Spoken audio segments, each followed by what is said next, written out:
नाही, मी तर आपल्या कमिशनर मॅडम इंदू मॅडम यांचा खूप आभारी आहे. त्यांनी मला आग्रह केला की कार्यक्रमानंतर सर आपण सिटी पार्क बघायला जाऊ आणि मला आज इतका आनंद होतो आहे. फर्स्ट ऑफ ऑल त्यांना खूप खूप अभिनंदन करतो आपल्या कमिशनर मॅडमचं की त्यांनी इतकं सुंदर ते डेव्हलप केलं. मला आठवते की सुरुवातीला जेव्हा हा सिटी पार्कचं स्मार्ट सिटीमध्ये आपण घेतला त्यावेळेला अनेक अडचणी समोर येत होत्या. मुख्य अडचण तर होती की नदीचं पाणी आतमध्ये येतं की काय, आणि इथे खरंच हा सिटी पार्क सक्सेस होईल की नाही, की हा कायम पाण्यामध्ये राहील, अशा अनेक नागरिकांच्या मनातले प्रश्न असायचे, लोकप्रतिनिधींचे प्रश्न असायचे.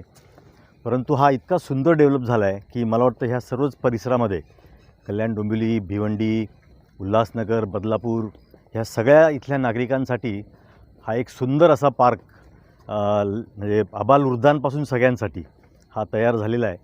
आणि आत्तासुद्धा आपण बघतो आहे की शहरापेक्षा इथलं वातावरण थंड आहे, कारण नदी शेजारी आहे.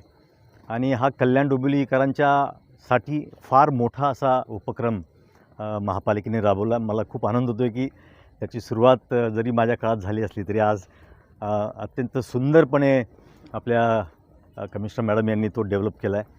आणि जे आता हे चालवत आहेत श्रीयुत इंगळे यांचं देखील मी अभिनंदन करतो. खूप कल्पकतेने ते नवीन नवीन गोष्टी ह्या पार्कमध्ये करत आहेत आणि त्यामुळे नागरिकांना देखील त्याचा जास्तीत जास्त लाभ होईल.